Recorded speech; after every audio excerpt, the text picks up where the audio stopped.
I'm a 34-year-old single woman, and I've started to do this thing recently where people ask me like, oh, is there like a special someone in your life or like whatever? And I just like can't get it up. I'm just like, no. And I let the silence settle. I don't like justify it or like add a reason. I'm just like, no. And generally that person ends up feeling like weird. And I don't even fault them because like society tells us that like you should ask me that. But like, I just don't have it in me. I'm just like, no, I don't.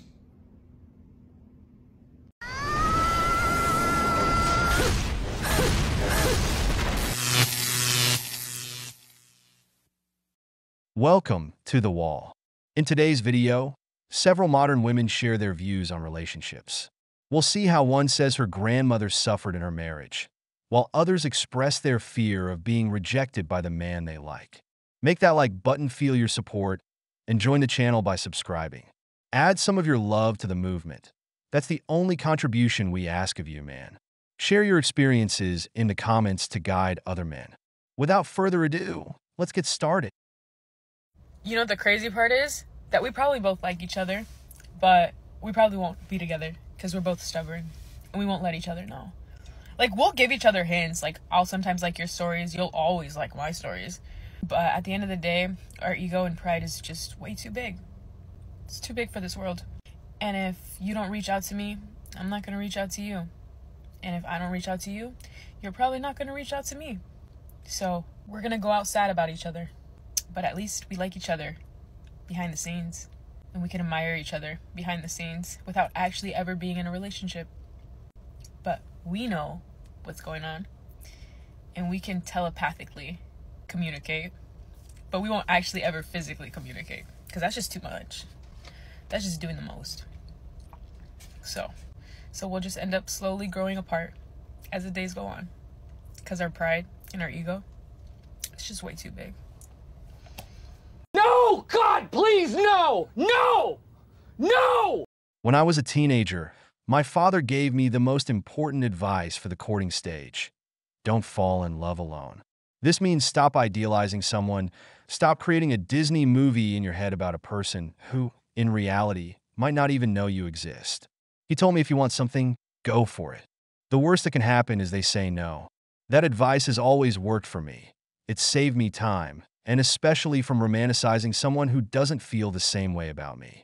This woman has an entire movie playing in her head, and it's possible that the guy doesn't even know she likes him. Men are bad at picking up unclear signals. When it comes down to it, she's the one who's in love with him, and she's afraid of being rejected, so she doesn't approach him. Maybe to that guy, she's not attractive, or he sees her as just a friend. That happens a lot when a woman is in the friend zone with a Chad, thinking he secretly loves her, when in reality, she's just his female friend. Men, if you like someone, go for it. The worst that can happen is they say no, but at least you'll get rid of that doubt about what could happen or could have happened. I was not over him for a really, really long time. And I still actually don't know if I am. I saw him and he didn't acknowledge I existed. He was with another girl, which is like, good. You should. It's not like we should be together. But he didn't acknowledge I existed. And after that, I was like, oh, okay. Usually when someone won't approach you, when someone's ignoring you, you're like, how could you hate me when you broke my heart? The reality is that because they know what they did was so wrong. Every time they look at you, they have to remember the person they were when they were with you. And it's not a good feeling to remember, oh, I was a piece of but I don't view myself a piece of anymore, so I'd rather just avoid you. That's why that person would avoid you. Not because, ew, she's disgusting or what a loser, I can't believe I ever dated. It's more like, if I look at her, I'm going to be reminded that I did something terrible. It doesn't make me feel good about myself. You're so right on that. Oh my God, who the hell cares? Women have a bigger ego than men. A woman will never accept that she wasn't unforgettable in a man's life, even with her exes, because that would hurt her ego. How could he not remember me if I'm the best thing that ever happened to him? The problem is when they get involved with these players or chads. Men who bring nothing to the table but seed. This type of guy dates multiple women, and when it comes down to it, you were just a one-night stand. That's why he doesn't look at you or reach out to talk. He doesn't want anything more with you. Here we see how she's still checking up on him, knowing he has a new partner because this Chad has her on an emotional roller coaster. And as I've explained before, love and hate are feelings. sometimes hate is even stronger. In her mind, she's still hung up on that man, which is why she keeps investigating him, why she's selling herself the excuse of why he left her. She wants to convince herself that the Chad didn't play her, that he feels bad when he sees her because he still remembers her. Please, you were just another one. Get over it. Grandma, you little victim. What the?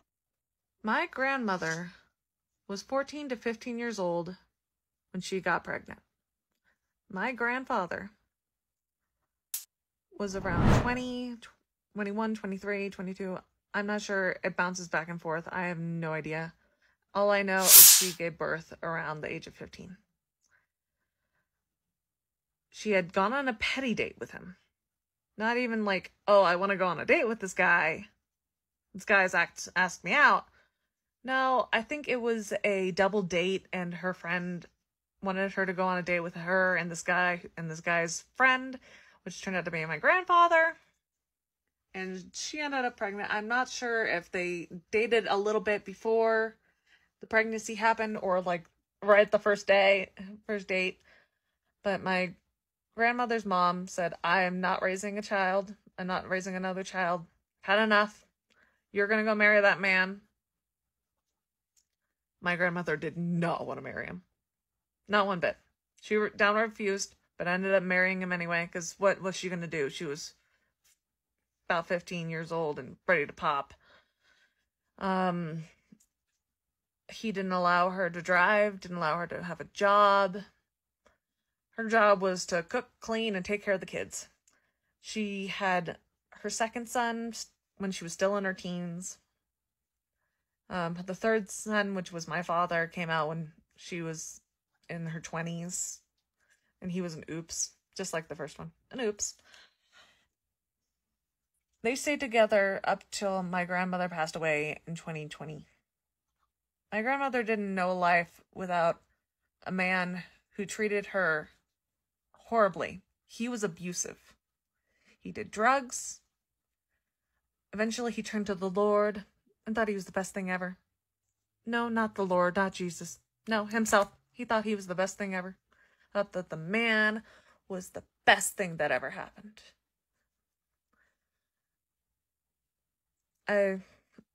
Towards the end of my grandmother's death, towards when I started sticking up for her, because I was in my 20s, I could see it. I knew what was happening. They were no longer the happy little grandparents that I knew as a child that they would put on when I was around. And I would tell him where to go shove it.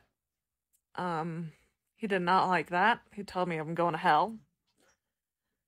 I told him I would see him there.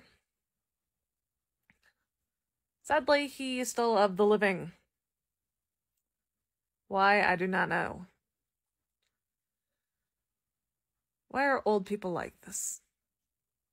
Why was this such a normal thing back in that day? These older men going after young teenage girls. Or even just, like, the last one I heard was like an 8-year-old. A man in his 30s going after an 8-year-old. That is disgusting.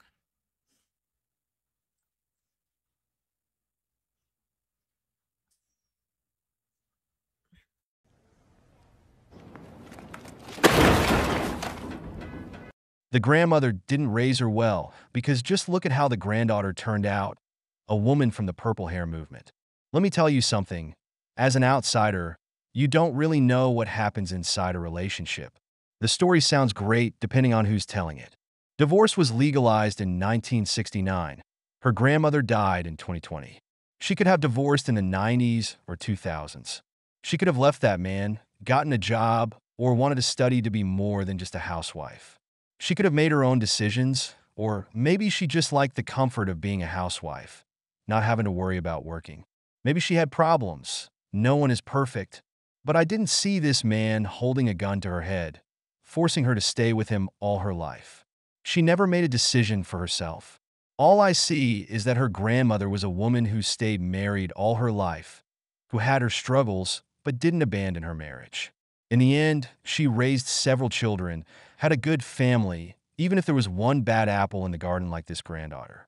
She did her job as a mother and died as a married lady.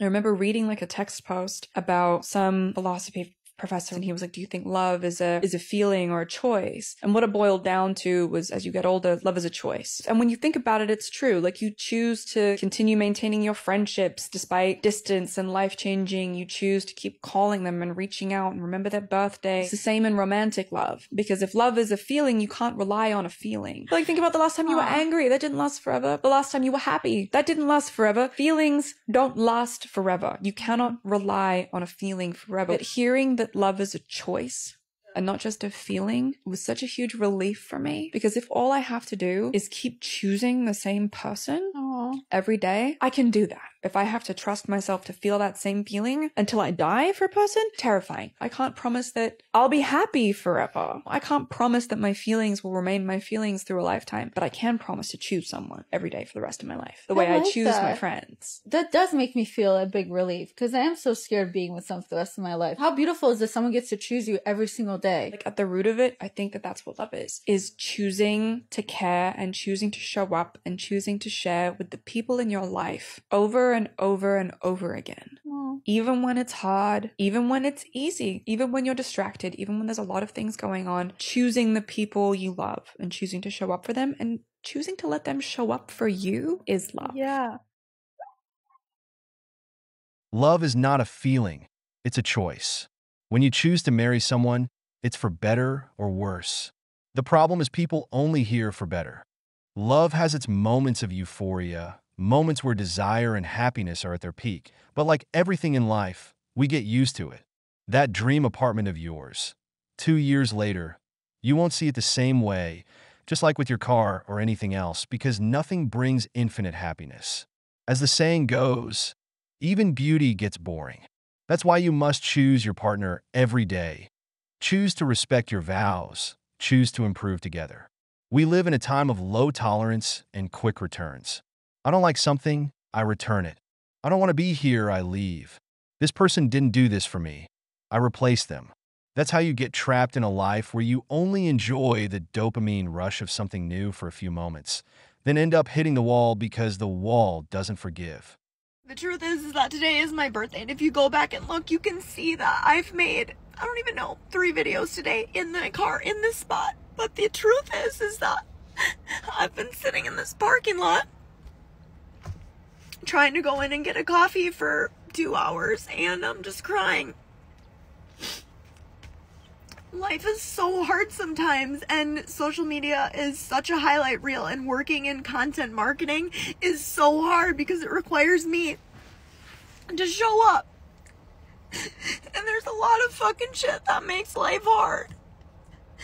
And I just I might probably delete this later, but it's just, man, you guys, it's so hard when you work in content marketing and your life is a roller coaster and you're dealing with stuff, but your job requires you to show up. So hard. Cocaine is a hell of a drug. My God, so much pain for recording yourself on camera. She's suffering because her job is so painful, having to keep entertaining her fans. Even beauty gets boring. Everything sounds nice until you realize the business doesn't work if you don't put in the effort, that you're a slave to your own success. So, get to work. You're strong and independent. Those guys on the Blue app already paid their $4.95 a month to see you smile. So cheer up. Can we skip to the good part? It doesn't really work that way. What do you mean? I did the thing with the hand. Yeah, no, that's not actually real.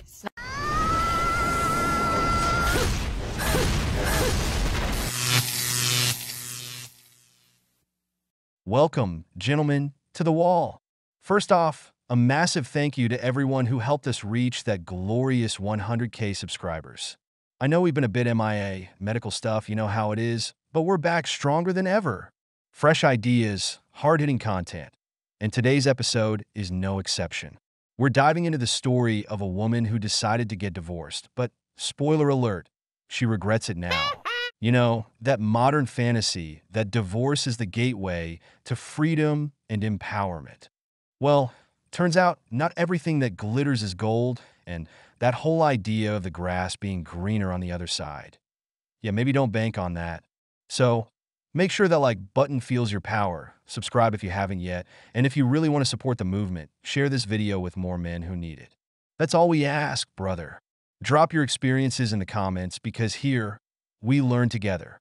Without further ado, let's get started. Can we skip to the good part? It doesn't really work that way. What do you mean? I did the thing with the hand. Yeah, no, that's not actually real. It's not? Far too many times I see people make the decision to break up their family on purpose without truly weighing the consequences. I'm Elizabeth, a mom to 4. I am remarried after going through a divorce 5 years ago. I have 2 boys from a previous marriage. My husband has a daughter from a previous marriage, and then we have a baby together. So I want to share in depth the consequences, a few of the consequences that come when you break up your family on purpose. Because these things are not talked about enough, and I think that divorce is romanticized more than it should be. People get in divorces because they just want to be happy. Yeah, well, here's what happens when you have that as your motivation.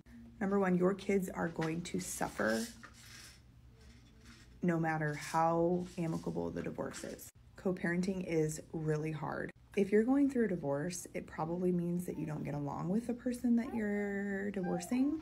Then when you go through the breakup, you have heightened feelings of anger, emotions, whatever. Pile on top of that, both of you have children together that you absolutely would mama bear up or papa bear up on to protect. And then you feel like the person that you're divorcing is your enemy. So unfortunately, what happens a lot of times is the kids get put in the middle of your war. And you're probably thinking, no, that won't happen with me. I thought the same thing, and it was devastating. And let me tell you, there is nothing worse than watching your child suffer. And there's nothing you can do about it. Or at least it feels like there's nothing you can do about it. People also don't talk about what happens when you have a 50-50 custody situation, so you're sharing custody, and you go from seeing your kids every day to not seeing them half of their life. And in the beginning, this is really jolting, especially because if you are like me, I didn't have a great relationship with their dad, and so I didn't always talk to them every day. I didn't obviously see them every day. And I was a mom who saw her kids I tucked my kids in bed every single night of their life, literally until the day that we went through our divorce. I'll give this woman some credit for honesty, because at least she had the guts to admit what most don't want to face. Divorce is being romanticized. We've said it in multiple videos, but I want you to pay attention to how quickly she moved on with her life. 5 years divorced, and she's already remarried. With a kid. Draw your own conclusions, folks. She's right when she says nobody wins in a divorce. But here's the kicker. In life, there's no such thing as a tie.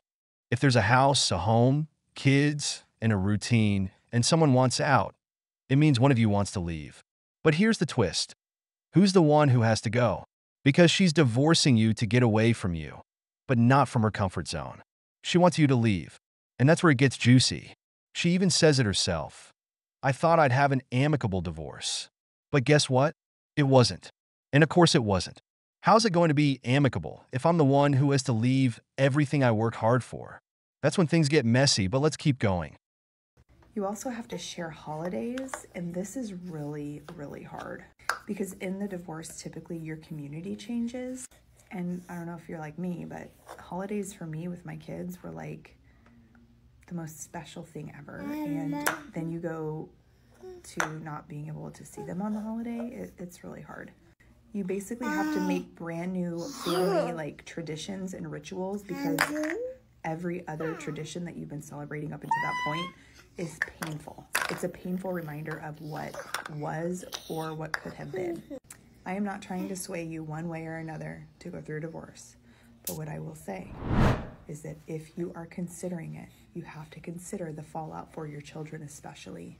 And so hopefully these are some tips and behind the scenes looks at somebody who has gone through it, has come out on the other side. I have a really good co-parenting relationship with my ex-husband and his wife, and we're in a much better place. But let me tell you, it is the hardest thing because of what the kids go through and what you go through, but ultimately what your children go through. And if I can encourage you in anything, it is to keep your children and their needs at the forefront of your decision making, not your feelings, not your emotions. And it is so hard not to do because everything is emotionally charged. But the second that I put my feelings and emotions on the back burner and put my kids' needs on the front was when I saw huge changes in my children for the good, for the better, and in the relationship with their father. Okay, last thing. I heard this from a counselor that was counseling my ex-husband and I in co-parenting counseling. And she said that your children see yourselves in you and in your ex and their, father or mother. And the second that you say something negative, insinuate something negative in front of them or to them about the other parent, you basically are telling them, what they interpret is that you're telling them that they are a bad person. So I'll give you an example. Your kids get in the car, you ask them what they had for breakfast that morning, and they say, I had a Frappuccino with pancakes. And your immediate response is, can your dad feed you, healthy stuff? Gosh, that's so bad for you. What they hear, because they see themselves in their dad, what they hear, gosh, you don't know how to make healthy food choices. That's what they hear. So there's a way to get around that. And if you want more information on that strategy, just comment down below. There's a specific strategy that I'm talking about that was given to us by our counselor, but hopefully this is helpful. Divorce sucks. I'm not saying to get divorced or stay. Every situation's different, but you have to consider the fallout for your kids and for yourself. Exactly. But here's the bigger issue. Whoever has majority custody of the kids holds the real power. In this country, judges decide almost 90% of the time that kids should stay with the mother. And these counselors say not to turn the kids against their father. But how often do we actually see that happening? A lot of women do the exact opposite. They leave you, they file for divorce, and when they don't hit their targets, especially financial ones, what do? They turn the kids against you. We've seen it countless times, and it gets even worse when the guy moves on with a new partner. Suddenly, you haven't seen your kids for months because conveniently, on the day you're supposed to pick them up, they're at grandma's, at camp, or just not available. All to make your life harder. But when it's time to ask for more money, they're ready for that. I'm not saying every woman does this, but most do. And what's the result? The kids grow up less attached to their fathers, or worse, they hate them. Even when the man, despite all the roadblocks, never stopped taking care of his responsibilities. If you are considering leaving your partner, or you think that your partner is about to leave you, listen to the words I'm about to say. Also, if you received this from somebody, you need to bookmark, save, take notes on everything I'm about to tell you. I am 5 years post-divorce and I'm remarried. I have a very good relationship with my husband. We have a new daughter together. We're a blended family.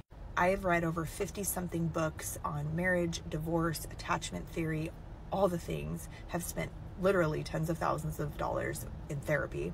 And I wish somebody would have sent me a video like this before my divorce.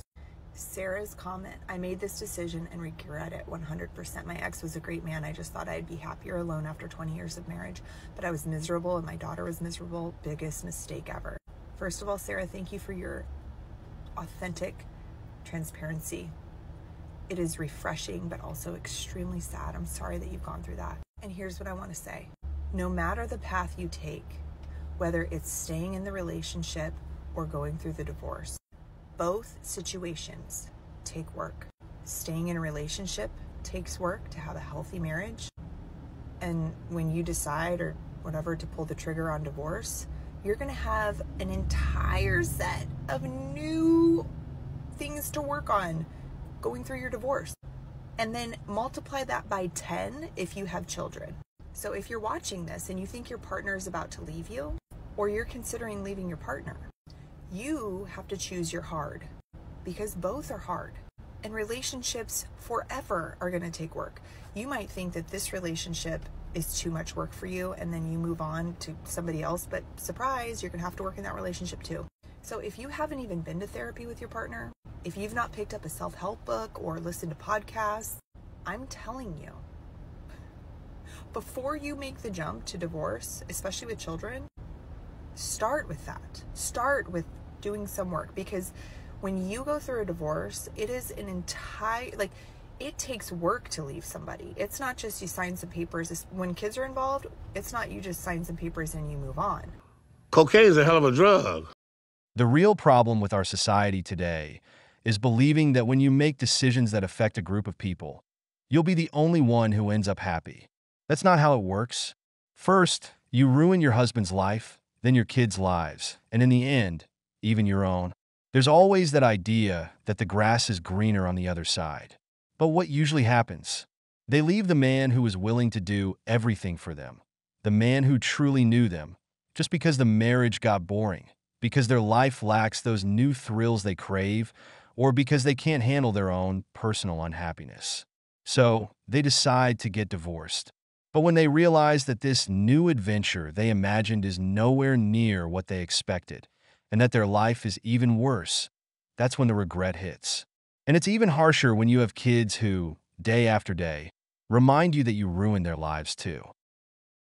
You then have to figure out how to co-parent with somebody that you believe is your enemy. You have to figure out how to pay all of your bills by yourself and be a solo parent. You're going to have to find a new community of friends, because the old community that you were in no longer can relate to you. It doesn't matter. It doesn't matter what people say before you divorce. I'm telling you, the dynamics change. You might have somebody who brings you to court every 6 months. We call them frequent filers. You're only going to see your kids half the time, most likely, which also means you're going to be sharing holidays. So you're going to spend some holidays probably alone without your children. You literally are going to miss out on half of your children's lives. Half. It is the most painful thing. There are no words. There are no words. So I'm just saying, you have to choose your hard here. Both are extremely hard. It's hard. Even in my new relationship with my husband, it takes work.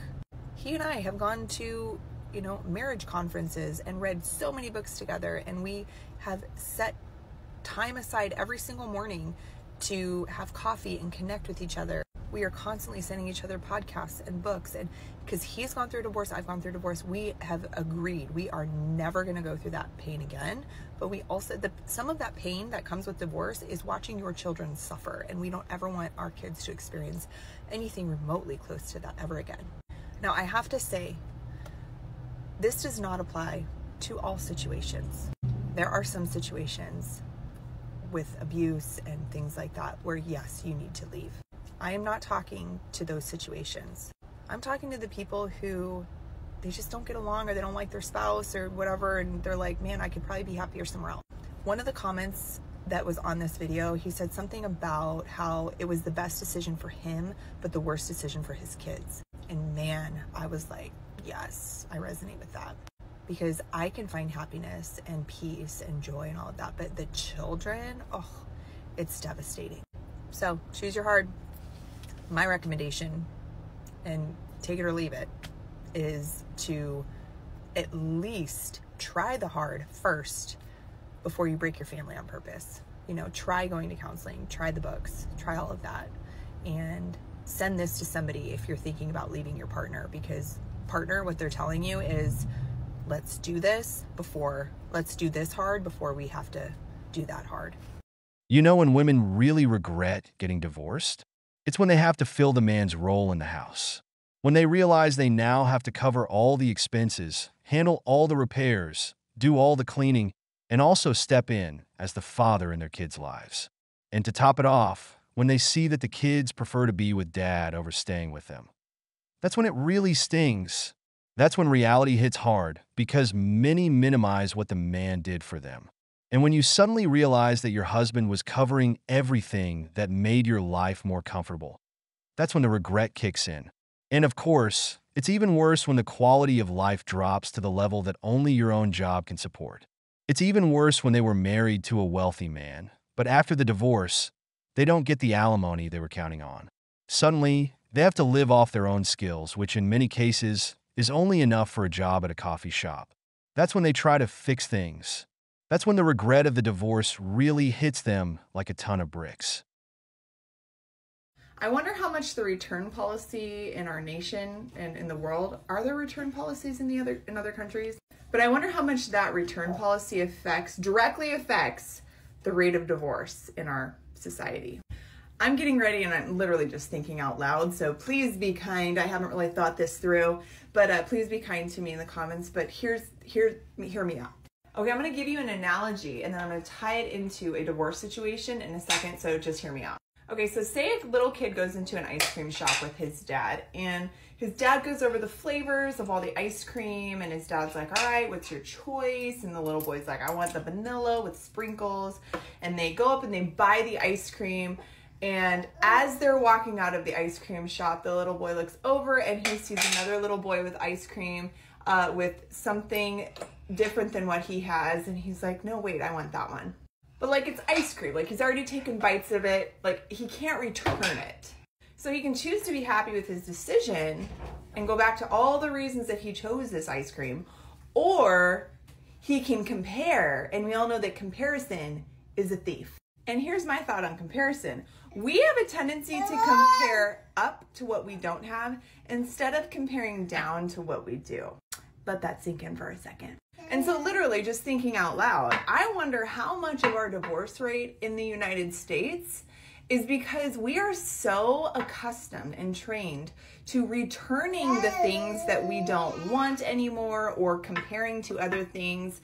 And we so quickly forget all the reasons why we chose that thing in the first place, because there's always going to be something bigger, better, and the grass is always greener, which we know that that's not the case, but the grass is always greener. I know several people right now who have either recently gone through a divorce or are in the process of going through a breakup or divorce. Obviously, I'm not going to name names. Thank you. Are you putting makeup on me? Oh, you're so good at that. Thank you. And what's interesting to me is the reasons they're going through divorce. They all have the same reasons. I'm not going to tell you the exact reason why this happens, but the numbers speak for themselves. 80% of divorces are initiated by women, and of that, 45% happen after age 40. Meanwhile, men, we're only asking for 20% of the divorces. Why do men file for divorce? The number one reason is infidelity, followed by financial issues. And women? Infidelity, financial reasons, boredom, abuse, which nowadays could mean anything, comparing themselves to other couples, dissatisfaction with their role in the relationship, lack of appreciation, the list goes on. In fact, I couldn't list all the reasons because we'd never finish the video. But here's a big one that's growing stronger. Social media. That constant bombardment of women telling them to get divorced. Those Instagram campaigns pushing the narrative that single women are the happiest, and the countless influencers giving toxic advice to women. It's wild. If your wife has a weak mind and lets herself be influenced by all this, tell me, what do you think she's going to do? It's really interesting. And it's not infidelity. It's not abuse. It's not even narcissism. Okay, and remember, I'm just thinking out loud here. But the common theme that I hear and I see at the root of all of these issues is communication. It's communication. It's not feeling heard or seen or appreciated by the other partner. Yeah, you want to put it on my face? Go. Oh, you're so good at that. Thank you so much. Oh, I love it. Oh, it's so pretty. Thank you. And another common thing that I'm hearing and seeing is the comparison thing. They're all like, yeah, and your husband doesn't treat you that way, or you're able to do this because he's not this way, and whatever. And I just wonder if the return policy is effing with our freaking mindset here. Like, if more people just embraced the growth mindset of, I'm gonna freaking we are gonna push through, and because it takes two sides. I'm not saying that it can be one person, but it has to be two, right? Like, I get that. But I wonder how many marriages would be saved if people didn't default to the return policy or the big D, divorce. And instead, they're like, we're gonna freaking push through this thing no matter what. Hell or high water, you're my ride or die. I don't care what it takes. We're gonna get through this. I don't know, can I swear on here? Because here's the deal. It doesn't matter what marriage you're in, it's hard. The grass is only greener where you water it. I know I know you've heard that before. And just because you end one relationship and, you know, find your prince charming with no issues, like, it doesn't exist. All relationships are hard. All relationships are hard, and they take a lot of work. And you go through seasons that are hard, and there's things that you cannot predict. I'll give you a great example. So when I married my husband, he and I wanted children, but we didn't know how we didn't know how we were going to respond with a newborn. And let me tell you, it hasn't been easy. Having a newborn adds stress, and I mean, she's great. I love our baby, but I'm just saying, I'm just being real. Like, having a new baby dynamic in your household is a whole other level. I miss my husband, and he sleeps right next to me every night. And it's because we have this little creature, this human that we're taking care of, and it's pulling from us. And you could not have told me that this was something that I would have, don't eat the sponge, hang on. Okay. But this baby, you know, requires effort and energy, and there's only so much energy that both of us have. And so I'm just saying, there are challenges that are going to pop up in your relationship that you can't even predict when you first get married or when you first, you know, are in a relationship. You do the best that you can, but I just wonder how much of this return policy is affecting the overall mindset and the grit and determination that it takes to have a healthy, long-lasting, lifetime relationship. Tell me your thoughts. All right, let's go to church. Also, I got this dress on TikTok shop. Super modest and long. And we love it. Are you ready to go to church? Let's do it. Stop it. Get some help. There's a stat that says almost 5% of marriages end in the first year, and between 50% in years 5 to 7. What does this tell us? A lot of women are getting married for the ring, not for being a wife. They want the big wedding, the white dress, the Instagram-worthy photos, but not the man beside them. They don't want the responsibility of managing a household. Another key issue, the social circle. If your woman has a lot of single friends or is surrounded by divorced women, friends, sisters, mothers, let me tell you something. You're next. Everything you do will go straight to their ears, and they'll give her the worst advice possible. So, when you start noticing your woman's attitude shifting toward you, even in things she used to like, red flag. Another thing is how women often romanticize married life. At the first sign of trouble, they want to jump ship. That's why I always recommend that before you get married, live with her. Because what you experience in cohabitation is a preview of married life. Only now with a financial contract that gives her the power to mess you up. So, choose wisely. So you're thinking about going through a divorce and you're wondering if it's the right thing to do. I'm sitting in a very long Starbucks drive-through line, and I want to share a few things from my own experience of going through divorce. Just for context, I was married for 12 years. I was married to a pastor. We were in full-time ministry together. We have 2 boys from that marriage, and I left him in 2019, so about 5 years ago. And here are the things that I experienced that are very common when you go through a divorce. This is not answering the question of if you should go through a divorce, but these are definitely some things to consider if you're considering going through a divorce. And I'm going to share this from the perspective of having children together. You're going to get something out of this if you don't have kids with your partner, because I'm going to share several things, but I'm going to share the kid side too. Okay, number 1, it's going to be harder than you can even imagine.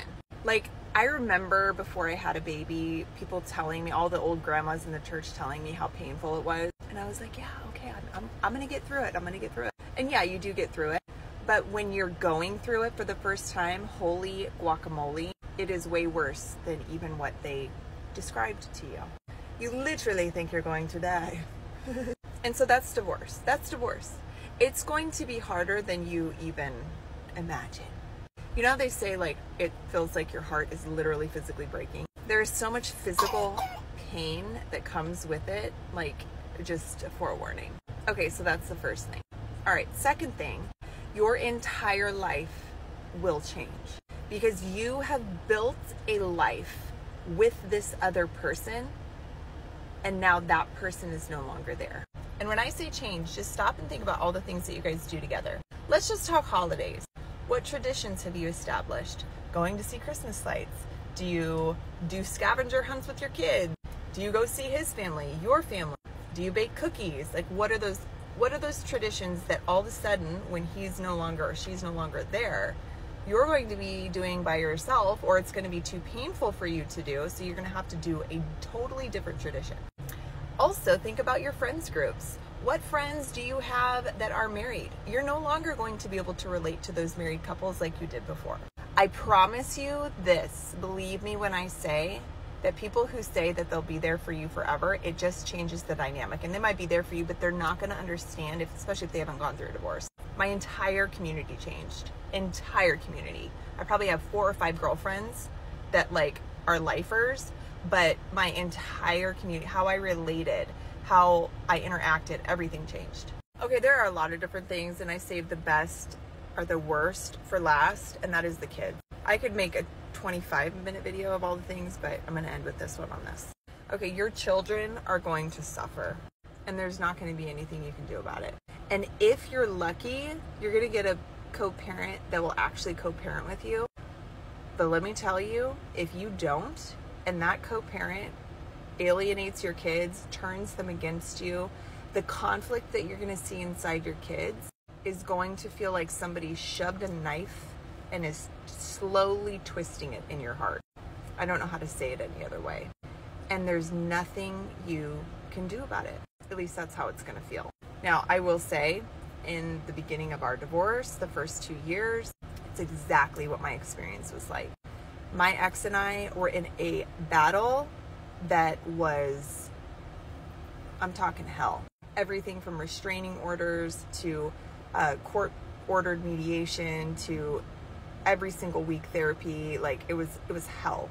And the kids, oh my gosh, suffered. Like, there is nothing worse than watching your child suffer. I'm not kidding, there's nothing worse. I know I'm gonna get people in the comments who are like, yeah, but if you're unhappy, you know, your happiness is most important. Or they're gonna be like, you know, what about like abuse situations? I'm not talking about abusers. I'm talking about the people who are like, I'm just not happy. I think there's something better out there. Or he's just not a team player. He's just not doing the work. And yes, I do agree that it takes 2 people. And there isn't like one answer for all of this. Again, this is not a video of like whether you should get divorced or not, but I'm just telling you some of the things to expect. And I wish somebody would have told me this, like this, as bluntly as this, before I made the decision. Because I don't know if it would have helped me. It would have probably helped me walk through more gracefully, knowing that what I was experiencing was normal. Does that make sense? I don't think it would have changed my mind, but I would have been able to look back or, you know, be in the situation and just know that like, okay, yeah, this is part of it. These are the consequences. So, anyways, I don't know if that helps. Divorce absolutely sucks. It sucks so bad. All right. That's all I got. Okay, bye. Oh my God! I'll just say this. When a woman loses her house, half her money, her friends, gets assigned child support, and in the worst cases, alimony, when she can't even spend time with her kids because she used to see them grow every day, but now she only gets them 2 days a week or 1 day every other week, then she can tell me divorce is hard. Because, as I've always said and will keep saying, the man who gets back up after a disastrous divorce deserves my respect. It's a tough road, a very tough one, especially when you don't have a strong support system. That's why, brothers, focus on yourself. Work on yourself. Never abandon your circle of friends, because men don't have that emotional support that women do. Sometimes, not even from their own family. Getting your life back on track after a blow like that is monumental. So, I'll leave you with this. Most men will never get the credit they deserve for everything they sacrifice to make their family happy.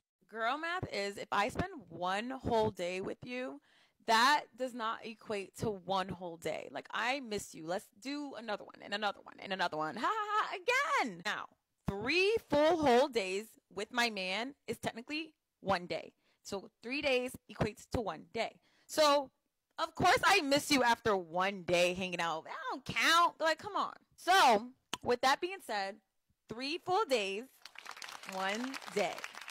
1 day. No! I miss you.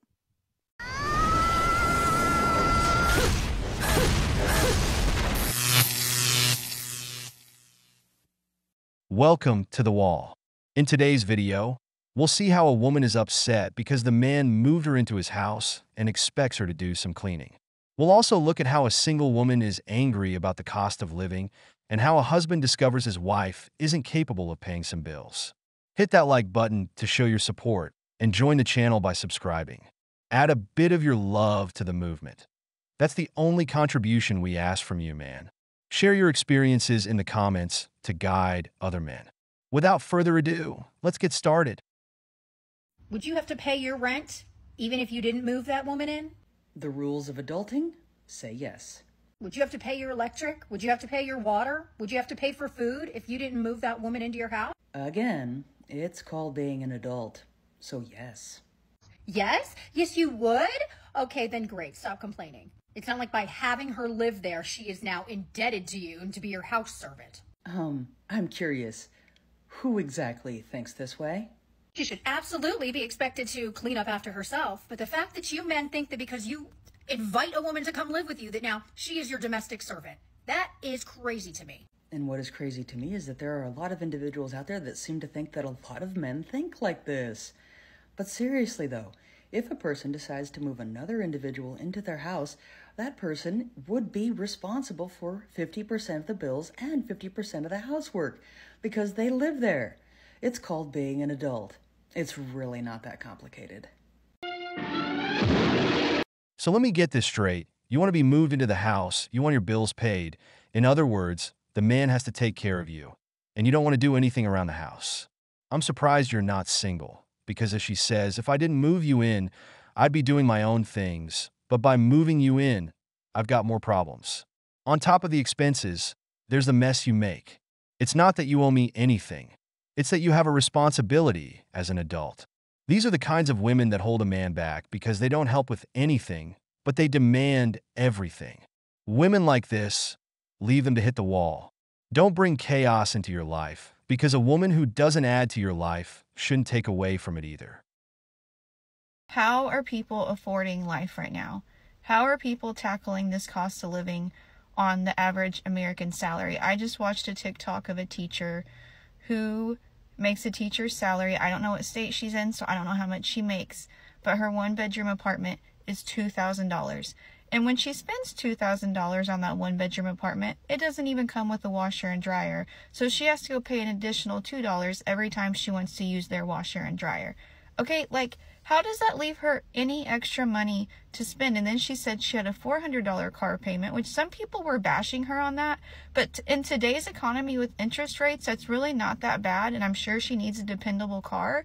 So you talk about teacher's salary, $2,000 in rent, $400 car payment, you got insurance, you got groceries, electricity. Like, I don't understand how people are affording life right now, and it really makes me sad for some people. You have people who are like her. She's single, she has her own salary, or families where it just works out best for them for the mother to stay home. And if the father is just making an average American salary, how are they affording life without going in a bunch of debt? This lady who's a teacher started crying because she said she realizes on her salary and where she lives, she will actually end up in more debt.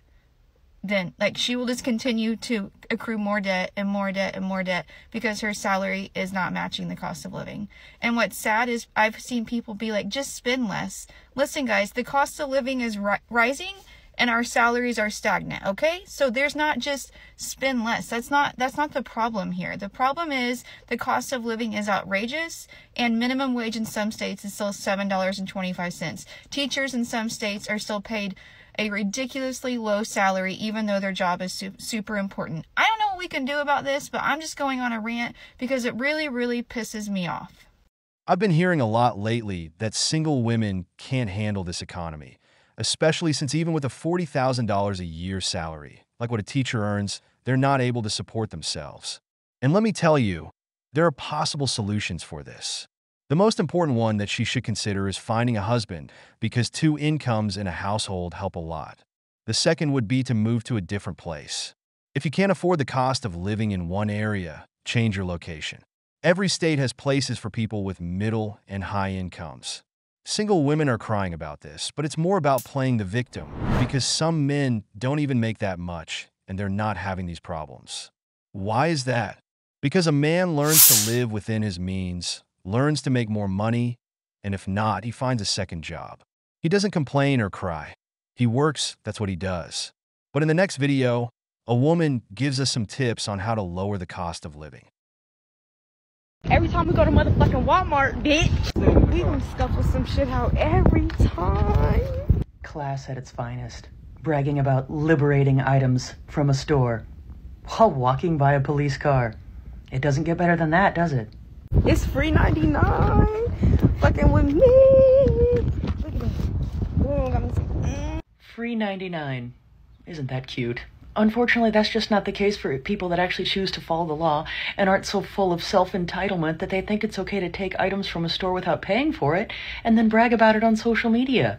And for those that are possibly of the opinion that maybe this person just can't afford the basic necessities and is just trying to get by and support themselves and their family, there's this. Go get your hygiene up for the free, bitch. What the fuck? Just go get it. Shut up. It's giving broke, but bitch. This is what I'm finna go spend. Seems like money wasn't the problem there, was it? More so just a good old-fashioned case of self-entitlement, combined with an utter disregard for the law and a complete lack of respect for others. Cocaine's a hell of a drug.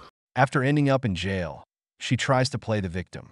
A teacher once told me that there are people who do things with a purpose and others who are just plain stupid. This woman seems to fall into the latter category. I keep telling you that attention is addictive for women because, in the past, those who stole would hide from the camera. Now, the ones doing it record themselves showing off what they stole like it's some kind of prize. I don't understand what's going through their heads, not just for what they're stealing, but for throwing away their entire personal image as a thief over some hygiene products. If you need a job tomorrow and the person hiring sees this video, what will they think? Would you brothers hire her? Because I wouldn't. That person doesn't realize that a single mistake in this country, especially with the law, can ruin your entire life. But as I said, some people are just plain stupid. Babe, can you do me a favor? Can you pay the bills this week, please? Why? Because I just need you to do it. I'm busy doing all the stuff. Pay all these bills? Yes. You do know how to pay the bills. You know where everything goes. No, I don't ever pay the bill. You pay the bills. That's your job. But how are you supposed to know? If something happens to me, what are you going to do? You need to know how to pay the bills. I thought it just came out. Well, our mortgage comes out automatically. I don't have to pay that. Yeah, but you still need to check everything. There's other things. You still got to pay the electric. I don't know how to do that. Car, insurance. I don't even know who our supplier is. Sarah. Or our insurance. So you don't have no idea where anything comes from. No. How do you think all this stuff just happens? You think it just automatically gets done? Can you do it or not? So what have I got to... No, I don't know. You have to write me a list. It'd take you longer to write me out a list of who's paying numbers. I've got to go and do something. Okay. I've got to go and edit something and finish something off with the client. And I don't have time to pay the bills. There's a deadline on some of those things already. You serious? It all came out automatically and you just... Anything extra, it doesn't just come out automatically. There's some things that you have to phone up. You've got to check. Who? You've got to make sure. Who do I have to phone up? You've got to phone up the gas company, gas and electric. Jabs, I can't do this. I can't. Are you serious? Okay, so what are you gonna do if something happens to me when I'm gone? I don't even know what the amounts are or anything. So negotiate. Talk to people. I can't. Find out what the going rate is. You have to do all those things in the research. What do you think I do all the time? Yeah, so you do it, so you just do it. But I don't have time. I'm asking you to do it now. I can't do it, Jabs. I don't even know who our gas. So basically, we're doomed then. Basically, if something happens to me, you're doomed. That's what you're saying. If something happens to you, I'd have to get someone to show me how to do it. Oh my days. No! God, please, no! No! No! That's when you realize you married someone useless. Of course, what he says is valid. If something happens to me, I can't count on you. This is the reality for many men. Women who get so comfortable that they really believe everything happens by magic just because they married a responsible man. This is why I never believe these women when they get divorced and claim they did everything for the man, when in reality, it's the man who pays all the bills, fixes everything around the house, and runs all the errands. That's why, when they divorce and see everything the man did for them, they regret it. The worst part is, how can you not even go pay some bills? How do you live in a house without knowing how much is being consumed? How do you make a household budget with someone like that? These are the tests a man should do. This gentleman is seeing how involved the woman is with the household. You also realize if you can trust her, because this only tells me that the day he gets sick, she'll be the first to leave. When he just asks for a little help, she refuses to go and make the payments, a huge red flag. I still really am waiting for God, the universe, to send me a fucking man to spoil. I'm trying to keep a list in my notes app of future gifts for you and add to it every time you mention you want or need something. I'm trying to make love to you while looking at this view. Well, not maybe up against this view. I'm trying to use my nails to give you little back tracers every time your shirt's off around me. I'm trying to change your ringtone and text tone to something specific so I always know it's you and I never miss your calls. I'm trying to buy us both our dream cars and then go on little drives together. I'm trying to sleep skin to skin and fall asleep listening to your heartbeat.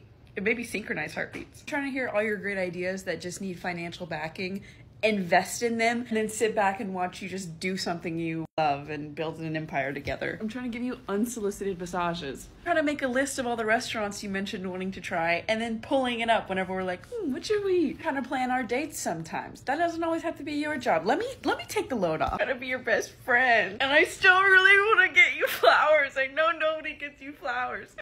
Oh my God! Wow! Drizzle brothers, so you need to be treated well.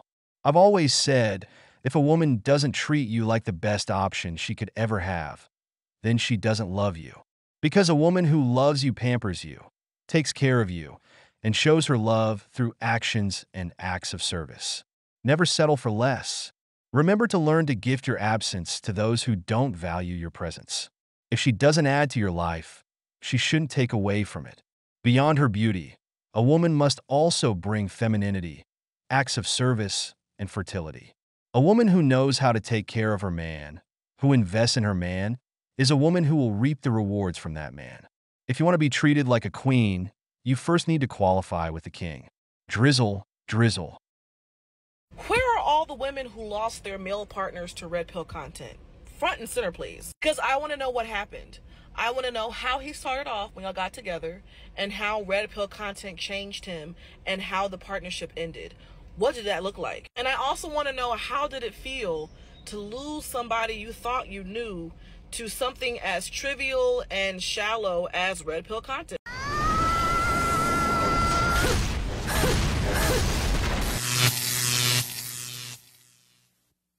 Welcome to The Wall. In today's video, we'll discuss how a woman is angry with the red pill movement because her simp left the friend zone where she had placed him. We'll also see how women are aging faster due to modern stress, with a 25-year-old looking like she's 35.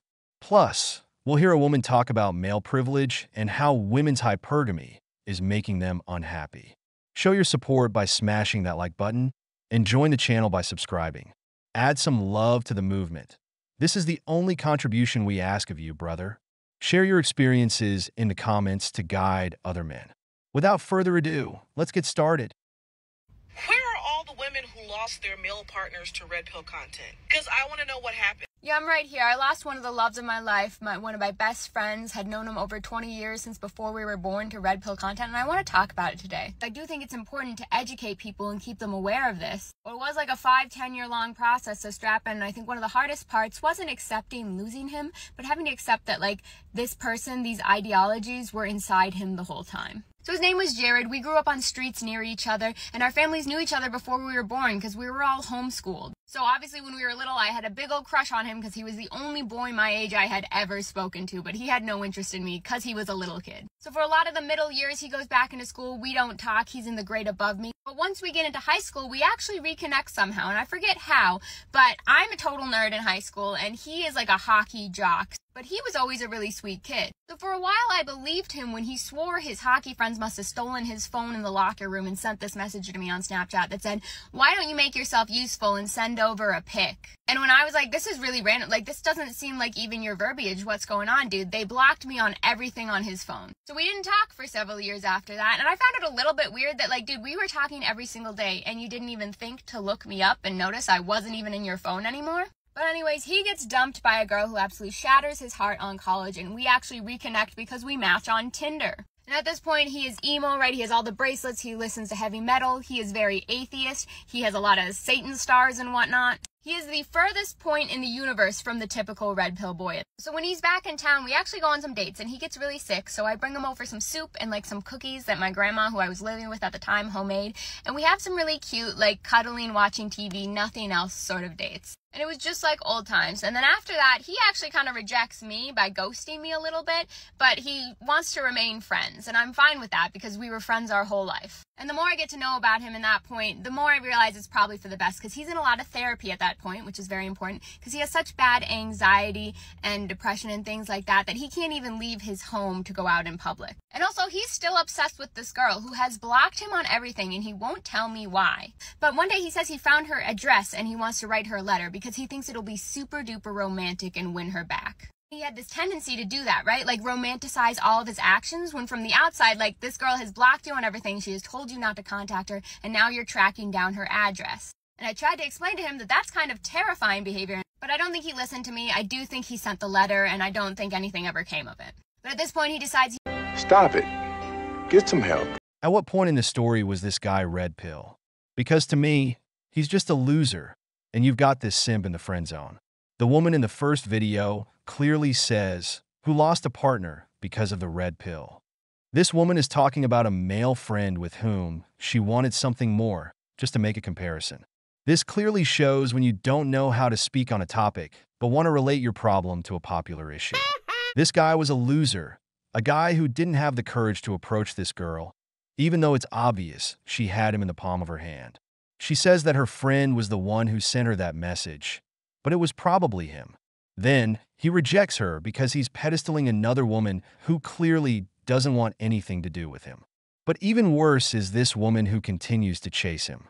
I want you to notice how women pursue the men who are indifferent to them. This is why I always say genuine interest is not negotiable, because clearly this guy is a disaster, yet she still wants something with him.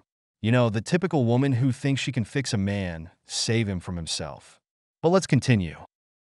He needs to completely change his life. I think his therapist suggested getting into working out, which is the beginning of the slippery slope. So again, he's still in college, living mostly in his parents' basement. He's spending thousands of dollars now on gym equipment and getting really into working out. And watching like male motivational videos, to which I believe around this time too, he decides that he doesn't need to go to therapy anymore. And I was like, no, you still can't really leave your home, dude, and you have a lot of issues. Like, you definitely are not done with that. But again, he thinks that after like a short period of time, he's just completed therapy. And around this time, a couple of his friends ask how we reconnected too, because it's a question to ask. And I jokingly am like, well, we went on a couple dates and Jared rejected me, and he insists that never happened. Like, he refuses to, like, he denies it to his core that he ever rejected me. I was like, it's fine, it's funny, and I'm fine with it. But anyways, we're seeing other people, we're just friends. And around this time is when I met Basement Eric, the one who SA'd me and tried to kidnap me and keep me locked in his basement, right? So that causes a lot of damage. And my brain doesn't trust me to be around boys anymore. So eventually eventually I have to explain to Jared, like, why I'm always sitting on the opposite side of the room or not really seeing him anymore. And he decides again in his brain, which he has made himself out to be a good person in the scenario and coming from a good place,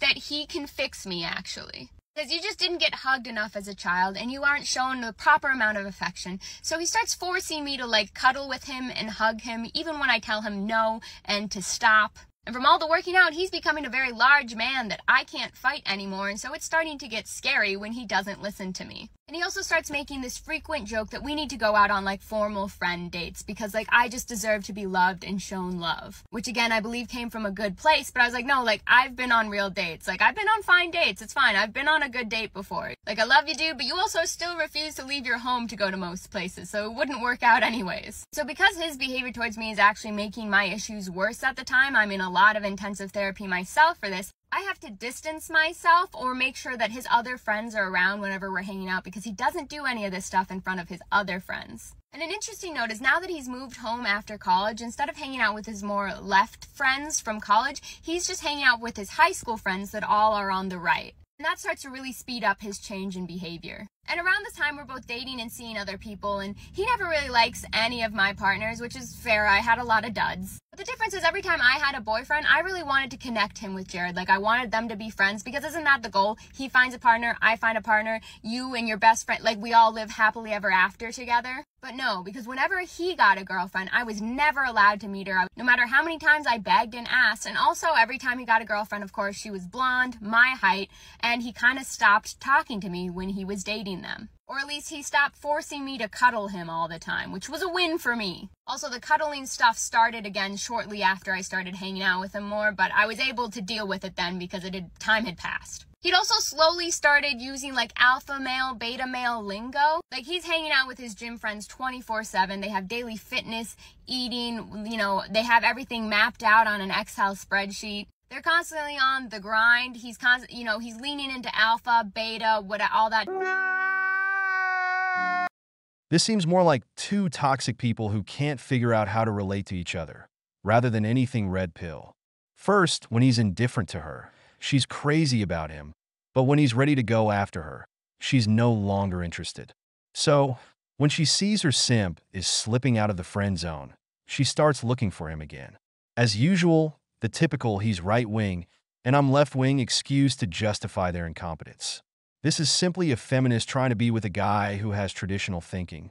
She likes him when he behaves like a man. I've told you many times that instability, anxiety, and uncertainty will always be your best allies. When he makes her feel those emotions, she goes crazy for him. But when he tries to be romantic, she pulls away. It's clear this guy doesn't have money and is trying his best under the circumstances. He still lives in his parents' basement for a reason. Just look at how he reacts when he meets her partners. As she herself admitted, there have been several. He doesn't like it and distances himself. When he has a partner, she insists on knowing who they are and tries to meet them. He probably doesn't want her to, because she will try to sabotage his relationship. She doesn't want to lose her favorite simp. But let's continue. I'm starting to get increasingly worried, and then he gets a new girlfriend.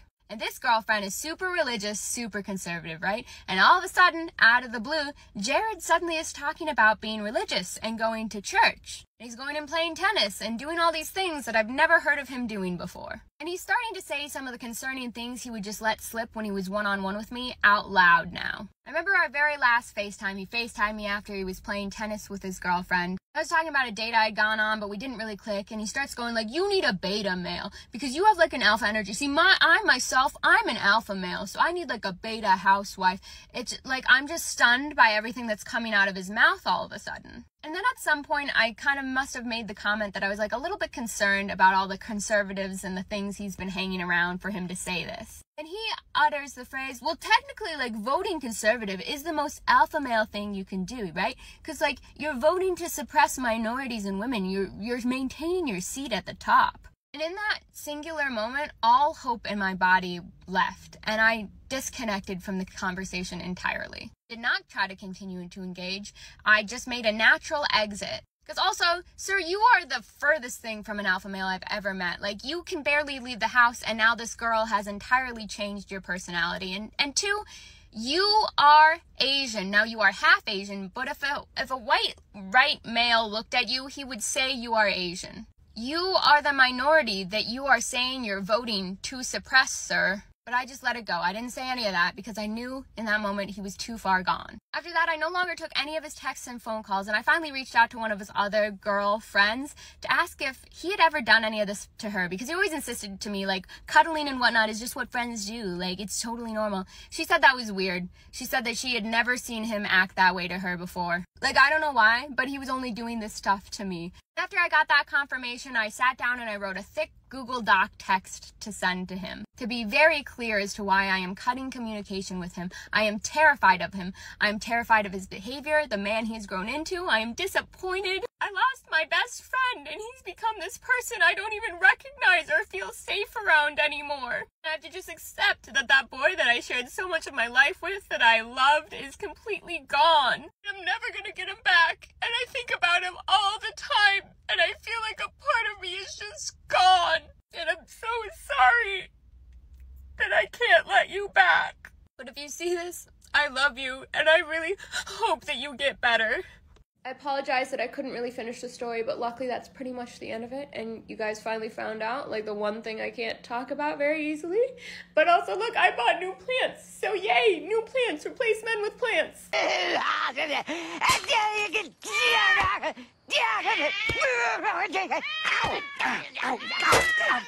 Nice kitty. See what I told you? He found a conservative woman with whom he's having a good relationship with a future. She's jealous because she lost her simp. This isn't about the red pill. This is just a guy who went from being a loser to understanding the red pill and became a real man. He stopped letting himself be used as an emotional doormat by her. As she said, he doesn't talk like that with other women, just with her, because she's a feminist and self-identifies that way. She was probably talking to him about all that feminist nonsense. And he told her she needed to find herself an alpha male or a traditional man, a real man. She didn't want to hear that. She wanted him to stay in the friend zone, someone she could see when she was bored, because what she really wanted was to keep trying out other men and have him as her plan B. That's why she never let him be her partner, no matter how much he tried, because all she liked was his attention. Now that she sees she can't get him back, that he won't leave his relationship and has distanced himself from her, she's crying over him. Not because of the red pill, but because of jealousy and envy since he stopped being her plan B. Now I ask you, if the red pill is so bad and she thinks this is the red pill, who ended up better off? Because that man improved his physique, moved out of his parents' basement, found a community, made friends with traditional values, married a woman who shares the same values, got out of therapy, and now has a job and a family. Meanwhile, she's a feminist making TikToks complaining about men, single, crying over her simp in her car, and buying plants to hide her unhappiness. Who ended up better? The results speak for themselves. I'll read your thoughts in the comments. Somebody recently told me that they thought I was 36 years old.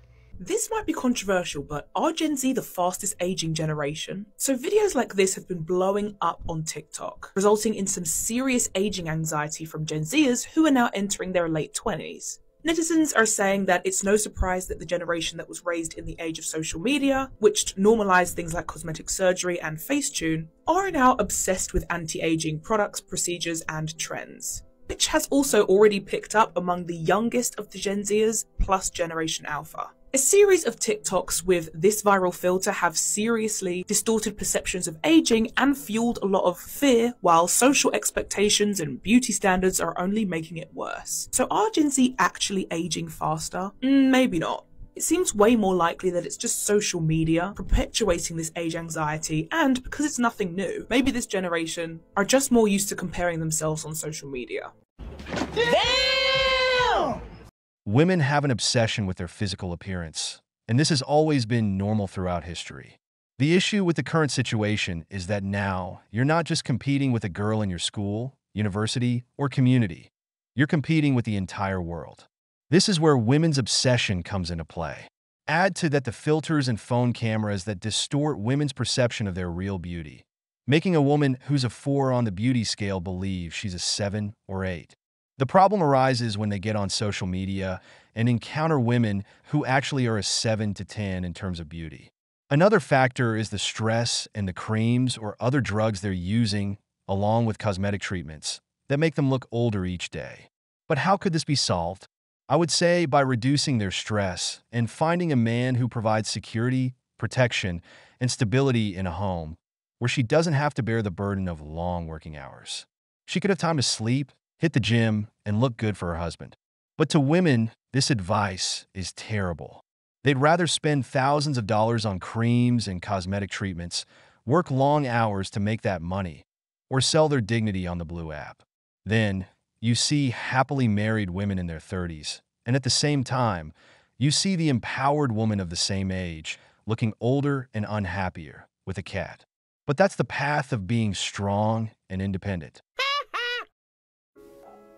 Hey Jim, so what is the Red Pill community? They're groups of men that have basically attributed much of their problems to the women's movement. It's a group of men who are anti-feminist, who really have developed a belief system that women are actually in control of the society and that women hold privilege. And they attribute much of their problems to women. There's a link between the incel movement and the red pill movement. It's based on misogyny, really entitlement. It's unfortunately something that is also linked in lots of different ways to online violence. Some of their platforms on Reddit, for instance, have been banned because it's leading to violence. So basically the red pill movement is groups of men that are projecting their problems onto women as the cause of all of them. Let me be clear about this. To me, there are two types of movements, those that are extremely radical and those who are simply people looking to improve themselves. In the first group, I've seen creators give some pretty disturbing advice, from promoting a virulent hatred toward women to things like getting a vasectomy in your 20s, which I think is just stupid. I'll give you my definition as I see it. To me, the red pill is like a bulletproof vest against feminism. Feminism used to have a purpose, but today it's just about attacking men for even breathing. For me, the red pill is the path to improving yourself every day to become your best version. It's about working on your body, whether through the gym or a sport, learning martial arts to protect yourself and your family, learning to put yourself first and have self-love, becoming the man who can provide for his family, and being an example for his children. But it's also about setting clear boundaries when establishing a relationship, not letting yourself be manipulated and protecting your assets, not giving away your attention for free, and guarding against modern stimuli that are destroying men. It's about becoming stoic, not being a simp for any woman, and learning how to care for your wife. For me, that's what it means to be a man. Working toward your life's project while having high self-esteem and feeling proud to be a man. How do you define it? I'll read your thoughts. So unfortunately, right now we live in a society where men are weak. It's why I often talk about masculinity on the show. I'm trying to see what examples men are even following. And I think we all realize now we are facing a crisis. We are facing a crisis of manhood. Not only are men not acting like men in terms of leading their homes responsibly, starting families, making sure that they raise up their children to be strong individuals, but men don't even stand by their words nowadays, right? I remember growing up, my grandfather used to tell me that they could just do deals on a handshake. Well, I'll do this, you'll do that. Shake hands, walk away. And no, just look the man in the eye and know that he meant what he said. You could never do that now. You need contracts, you need lawyers, you need 50,000 pages. And still, after you've signed a 50,000-page lawsuit, it's likely that he might do something to screw you over, him or her, right? Because nobody means what they say anymore. And that's upsetting.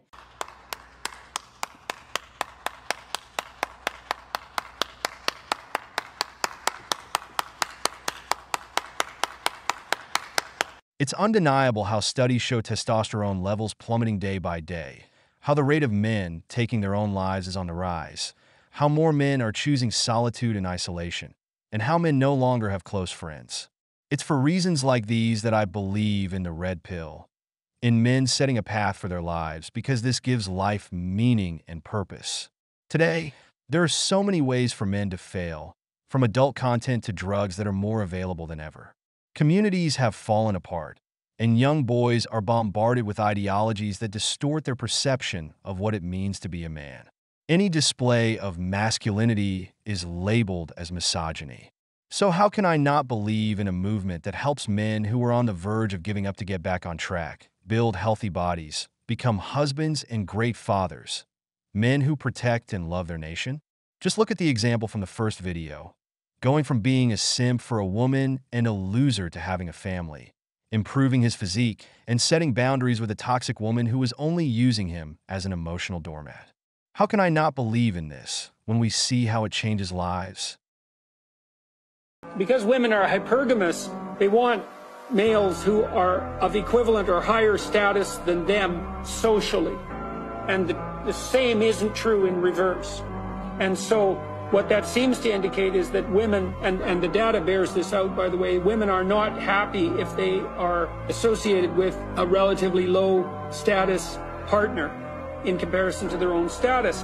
And what that seems to me to mean is that to some degree, it's incumbent on women to support their husbands to the degree that's possible in achieving and maintaining the status that would make them as women satisfied. There used to be a famous saying, "Behind every great man is a great woman." This is true, but today, thanks to feminism, women have changed the label to beside every great man is an equally or more successful woman. Does it sound as elegant as the other? No. Women in high-status positions almost always end up alone because for them, a man who earns less isn't even an option. It's as if he doesn't exist. But the problem is that men don't look for a super successful woman because they know she'll be too busy and won't have time for him. As I once said, how do you tell a woman who makes over $100,000 a year to leave her job to have kids? Or if she has them, to stay home and take care of them? She clearly won't do it. Just look at how she wouldn't even give up her Instagram for a good man who would give her everything. That clearly shows where things stand. But it's been proven that women are happier when they are in charge of the household. Not as the provider, but as the one who manages the home. The man takes care of maintaining and providing financially, protecting his woman, while the woman cares for her husband, children, and manages the home. This formula is what makes a nation great. But the current brainwashing by big corporations pushes women to be just like men because they spend more, like the first woman, buying plants to fill the void of having no family, as they're the biggest consumers in a large portion of the workforce. It's always male privilege this and male privilege that, but there's so much male privilege that 98% of military casualties are men. There's so much male privilege that there's always the caretaker presumption that women are the better caretakers. I mean, really, there's so much privilege in having to fight for your children in court because you're looked at as the lesser parent, even though you want 50-50 and fair share to your children. And there's so much privilege when you're going into court knowing that there's a gender bias. It's always male privilege, but men are never looked at as the primary caretaker and often left out of educational decisions and medical decisions involving their own children. There's so much male privilege that there's not even changing tables in the men's bathroom, but yet society wants men to step up as fathers. There's so much male privilege that he's guilty until proven innocent when it comes to any SA allegations, rape, or any domestic violence claims in court. Men have such male privilege that 68% of the homeless are men. They have such male privilege that they have less legal representation when it comes to court and child support cases. They have such male privilege that there's no shelters, no homes for them being homeless. And they're often denied access to their children because of housing situations. I mean, there's such male privilege that they have to take on the more extensive roles when it comes to the workforce. And 92% of fatalities in the workplace are also men. And it's interesting that male privilege is only spoken about by women that want to use it so they can flip it and play victim and invalidate a man's experience while simultaneously preaching that everyone matters and we all have feelings and everything's valid. Oh, unless it has to do with a man and his privilege. Okay, bye. And then people wonder why so many men follow the red pill, when we clearly live in a matriarchal society that hits us every day with laws against men. They forget to mention that men are forced to pay more permanent alimony and that men lose 90% of divorces. Men between the ages of 55 and 60 often don't even have a home because the woman took everything in the divorce. When you hear all of this, they still talk about the so-called privilege we have, which is nothing more than being cannon fodder in a war. Because in that, yes, we have the greatest privilege. That's when you understand why more men are waking up every day, learning how to navigate their life paths, and ensuring they don't fail in a system designed for them to do so. So, as I always say, focus on yourself, take care of your life's path, be a good man, because this nation needs you now more than ever. We've reached the end of the video, but before we go, the questions are for you. What do you think about the story of the first woman? Was it the red pill that made her lose her friend? What is the red pill to you? How do you define it? If you enjoyed the video, make sure to give it a thumbs up, subscribe to the channel, and hit the notification bell. Your support means the world to us and motivates us to create more content. Stay tuned for the next exciting video from The Wall.